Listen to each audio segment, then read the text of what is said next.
নমস্কার, আপনারা দেখছেন বঙ্গবার্তা, সবার কাছে সবার কথা। অন্ধকারে আলোর দিশা, আনন্দাশ্রু অনেকের। রাজ্যের কয়েক হাজার শিক্ষামিত্রের চাকরি বহাল রাখল কলকাতা হাইকোর্ট।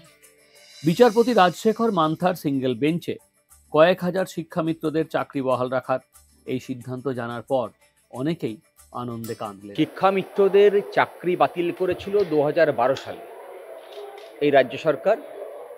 আপনারা জানেন, যারা সর্বশিক্ষা মিশনের আন্ডারে কাজ করছিল 2006 সাল থেকে, সেরকম প্যারাটিচার শিক্ষাবন্ধু শিক্ষামিত্র তাদের একটা অংশ। যারা ড্রপ আউটস, তাদেরকে মেন স্ট্রিম করার কাজই ছিল এই শিক্ষামিত্রদের। সিঙ্গেল বেঞ্চ তার রায়ে এই শিক্ষামিত্রদেরকে চাকরিতে পুনর্বহাল করার নির্দেশ দিয়েছিল। সেই নির্দেশকে চ্যালেঞ্জ করে রাজ্য সরকার যে অ্যাপিলে যায়, আজ সেই অ্যাপিল খারিজ করে দিয়েছে এবং সিঙ্গেল বেঞ্চের রায়কে বহাল করে রেখেছে আমাদের হাইকোর্টের division bench. Bureau report, Bangabarta.